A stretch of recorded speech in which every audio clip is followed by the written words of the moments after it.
Hello, you wonderful people, and welcome to another episode of Not Too Comic Book. This week's show, we're talking about TV shows that are adaptations of comic books. For today's episode, I'm going to talk about the season 1 finale of Call of the Night. Great season finale. A lot of really interesting things went down in this episode, so let's break it down. So we immediately start with where last episode left off with Huska taking Ko to their place.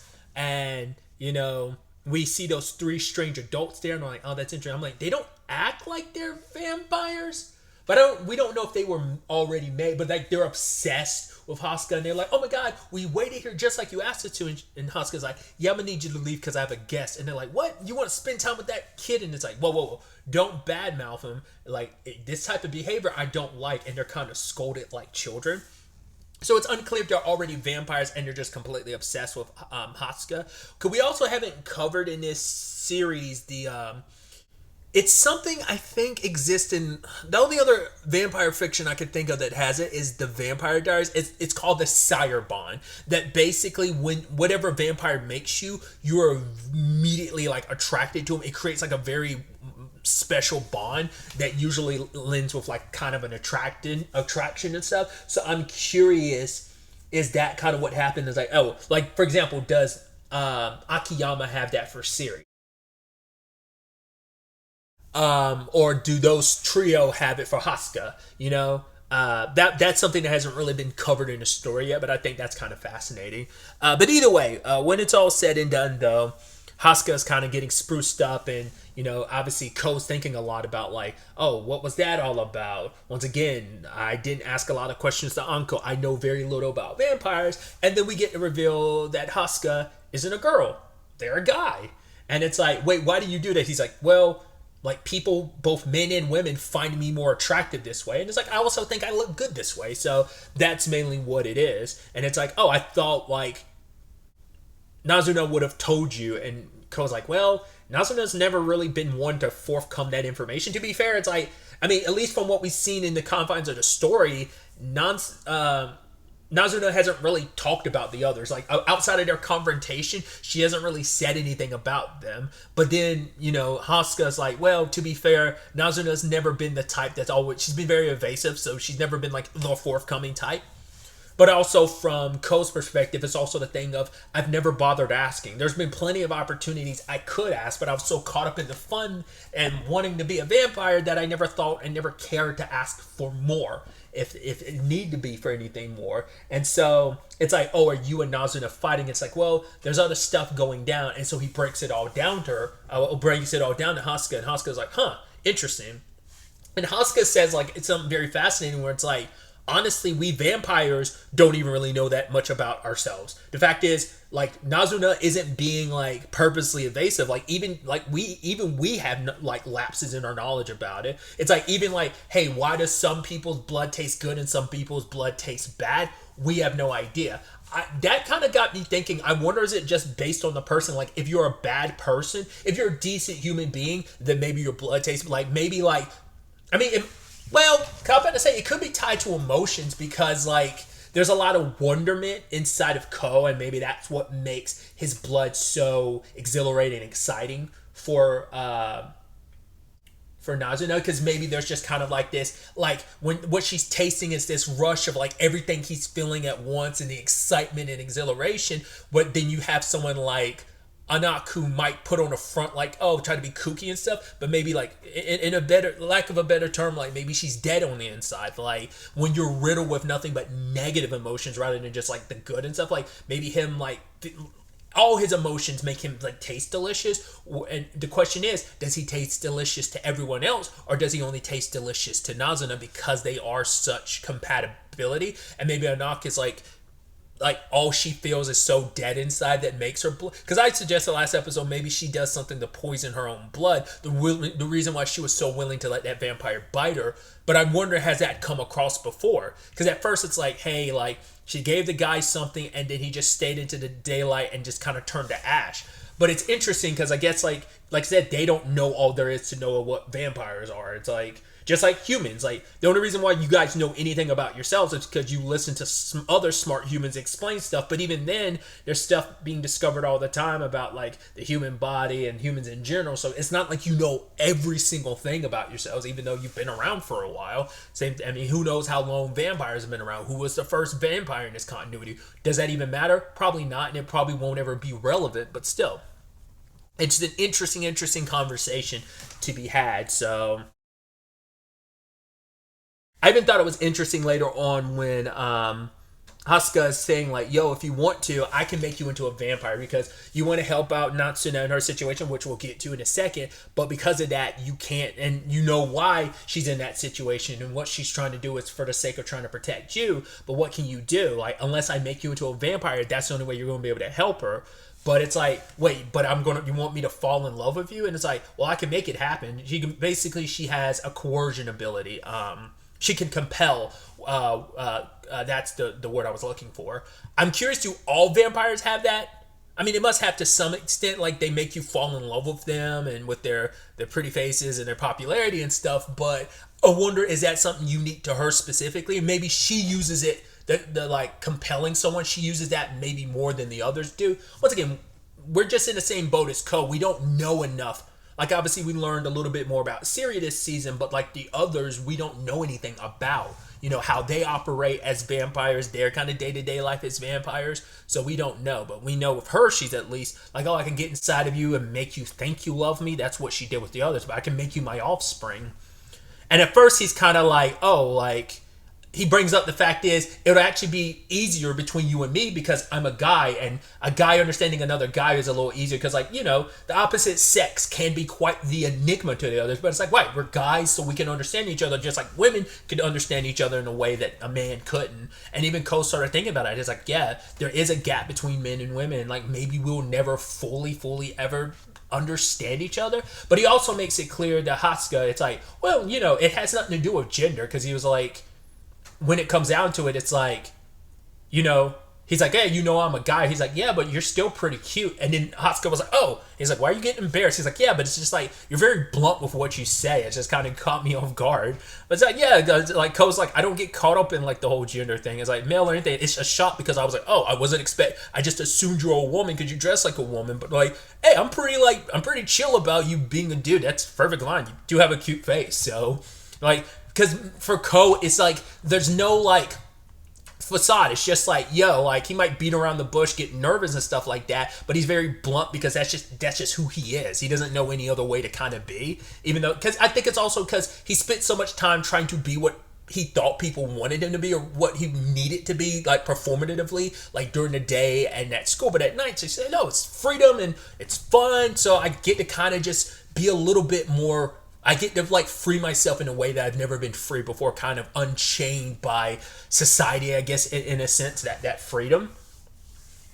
But he says that basically he knows, like, for a fact, even if he was a girl, he would still like Nasuna. He'd want to like fall in love with her because for him, once again, it's not a gender thing, because he thinks like for him, like men and women are both like hard for him to understand. It's people. It's not a gender thing for him. It's like people, which I totally get that. Like, I mean, I could get nervous around women and not know how to speak to women, but I'm also like that with dudes too. Like, I don't know how to communicate with people. That's why I really connect with Ko's character. I'm 33 and I still struggle with that because I am a socially awkward human being that, you know, hasn't always figured out, like I said, Ko isn't emotionally intelligent. I don't think I'm emotionally intelligent either, because like I always have a hard time with my emotions. I kind of always have been. That's how I am. Maybe that's just like the wiring of my brain. So like I really connect with Ko on that, where it's like, yeah, it's probably like even more awkward with women, but like no, I'm probably just as like lost when it comes to men too. You know, it's like not from like an attractive standpoint, but just like understanding. I'm just being like, I don't understand people in general. It isn't a gender thing. It's just like I have a hard time communicating with people in general, you know? So I just thought that was kind of interesting.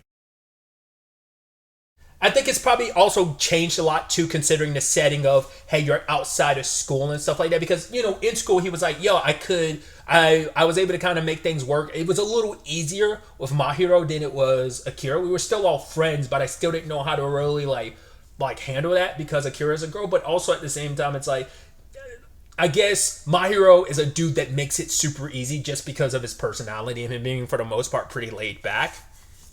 So I think that probably all played an influence, but it's also like, yeah, now that I'm older, like I just also realized, like, yeah, I kind of struggle with people because I mean, outside of those two, like we haven't really met any other friends, you know. But to be fair, he hasn't really interacted with anyone he knows outside of anyone he knew from school and just being friends. He hasn't really can't say that word. Sorry, interacted with anyone outside of that, you know, outside of those two. So we don't really have a case study to really break it all down in that regard.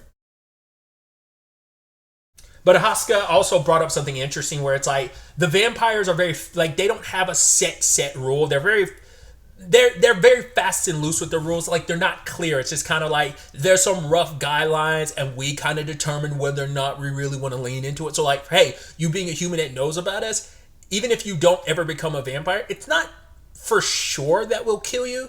It's probably a good chance, but there's no guarantee because it's like, yeah, it just depends on if we're how fast and loose we want to be about the rule, how strict we want to be. And then, you know, tying this into the Nazuna stuff where she goes to Nico and the others and she's like, yo, I want you to leave Ko alone. Even if he never becomes a vampire, because he doesn't want to become a vampire right now. He probably never will be because of these recent experiences. She's also putting that on herself because she's like, yo, I lied to you about what nightlife was with me and stuff. So a lot of that is probably like out of guilt of like, I kind of led you down this path and now you're uncertain and you could be in danger. And I was just along for the ride. And I think she herself never really took time to really think about the consequences, just like he was. It's like, yo, they were kind of in the honeymoon phase. They were loving it. They were enjoying it and kind of hoping that the good times will last forever, but they don't. Like, things don't last forever. Things change. So, but yeah, she's telling Nico, like, yo, you're going to leave him alone. And if it comes down to it, I'll fight you for it if it means protect him. And Nico's like, oh, you really think you're going to be able to just walk away from this without any consequences? Hey, Nazuna, we're going to have a real good conversation about love and romance, you know? Forcing the subject. And later on when Ko managed to get to Nico and them, which initially, well, first and foremost, he like Haska was like, no, I'm not going to kill you. And then he's like, I'm not too worried about the others. He's like, I'm going to go see Nazuna. I've got something to say to her. And he's like, thanks for looking out for me and having my back. So he rushes off to try and find Nazuna, but then runs into the cops. And what does he do? He runs from the cops. It's like how that situation gets resolved is going to be interesting. I guess like if he can manage to get home without too much trouble, without the cops really noticing, then it'll be okay. But yeah, him kind of jumping off the bridge. He's like, yes, it's scary. I recognize that the nighttime isn't all fun and games, that it can be scary and worrisome. But for him, it's like, but even aside from all that, it's a lot of fun. And he's had so much fun with Natsuna. And when he caught up to Nico and Nico was like, oh, like, she won't be talking for a while. I thought like, oh, the punishment. I was like, did you rip out her fangs? Because we don't know in this continuity can vampires grow their fangs back. Because there have been some continuities where like if a vampire's fangs get ripped out, they are permanently gone. They might be able to grow back. I didn't know if this series was going to go down that route. But I was curious what Nico's punishment was going to be. But then, like, Ko ended up finding her, which she's like, oh, I wonder is Ko pissed? She's like, probably. I hope he's not. But she's like, I feel bad for lying to him. And she's about to, like, get a beer. Because for her, it's like, I did lie to you. I try to be like, oh, the nighttime's cool. Like, I try to act cool like I had all the answers. But, you know, I lied to you by being like, everything's fun. But she's like, all I ever did was, like, drink, play games, did this and that, but like I never really took advantage of the night like that because I didn't know how to. And so Ko, funny enough, it becomes like how they first met. Like it's like how they animated the same way. He's like, hey, getting beer again, huh? And he turns to her and she's freaking out like, yo, what are you doing here? He's like, yo, I've been looking all over the place for you. He's like, I want to talk to you. And then we find out at the same time, like that conversation's happening. What Nico's like, right, being violent isn't my cup of tea. And Haska's like, that's bullshit. But it's like, yeah, I just wanted to have a conversation with her. We found out what the consequences were. Basically, it's like the same agreement to some extent, but it's been altered. Basically, Nazuna, her consequences, she's forced to try and make Ko fall in love with her. Where it was like a one-sided thing of, hey, just keep it free-flowing. I'm not going to push you to fall in love with me, but I'm not going to stop you. I'm just going to let you do it. Well, if it comes, it comes. That's it. Now, Natsuna has to be a willing participant, a more direct and active participant in this situation. It's the similar agreement, but you can also make the argument because of that X factor of it all, it changes it completely into a whole new agreement.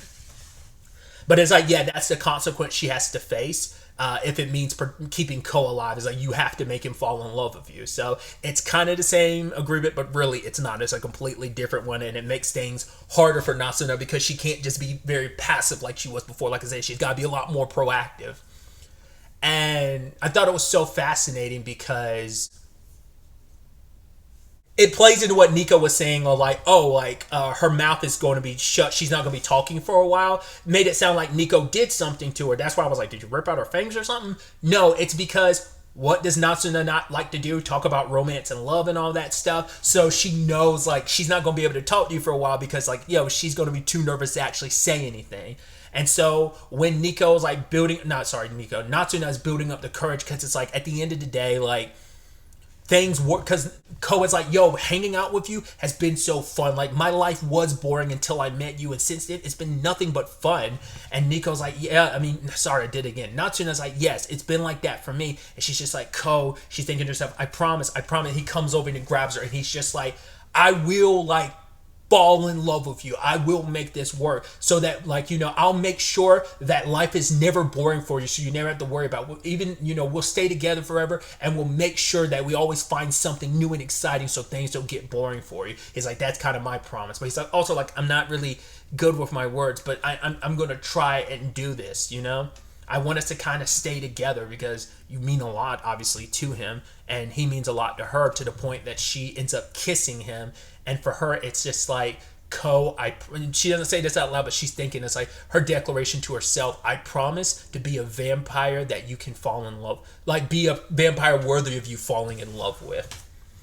And so it's like, it's a really beautiful, sweet moment, and we kind of cut back to different characters, but we haven't resolved the whole Anko thing. She's still kind of a persisting element to this. And I'm curious, will she play like a main antagonistic role, or will she just be one of many antagonists? I'm curious to see where that storyline ends up going. But we catch up with some of the other characters. Like you see Mahiro getting a whole bunch of flowers. Because I think at one point, that woman you see at the swing set, I believe that's the woman he was hanging out with, the person that he's into. So we still don't know anything about her or Mahiro's circumstances, but maybe we will in the future. But kind of a very nice and sweet way to end things, but also leave things open because obviously there's way more story to tell.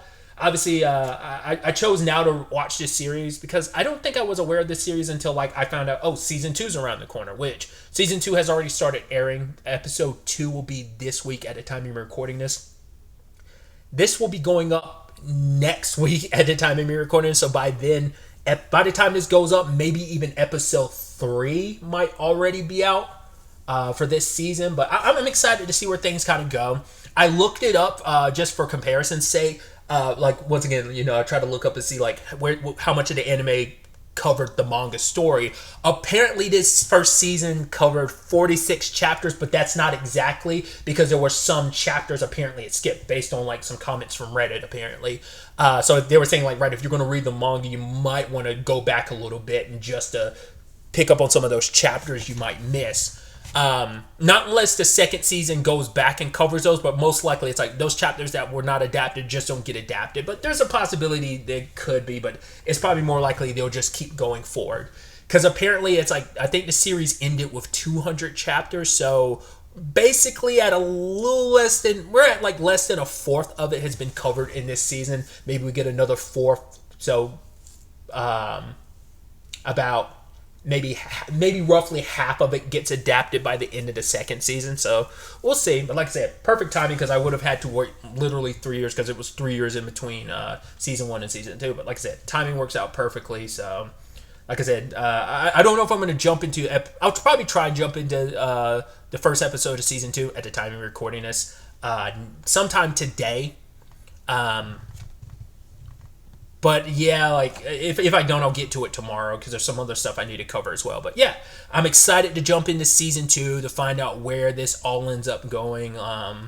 how things progress for Nazuna and Ko. What other characters we get introduced to, where some of these characters we've come to know and meet this season, where their storyline goes. Like I said, the Anko stuff is the biggest, like, yo, what's that storyline going to be, since Ko has made his decision and Anko's going to do everything she can to keep him from that. But like, she has Nazuna protecting her. The others are kind of more aware of Anko now, because I'm sure Asuka probably, well, Nazuna might have told them some of what Ko told her, and then Haska might have filled in some of those gaps too. But like I said, we'll have to wait to see where season 2 takes us, to kind of see where some of that stuff goes. Well, unless you're familiar with the manga and know how it plays out, then you already have answers to that. But as someone who's only watching the anime so far, like, I'm taking things, episode by episode.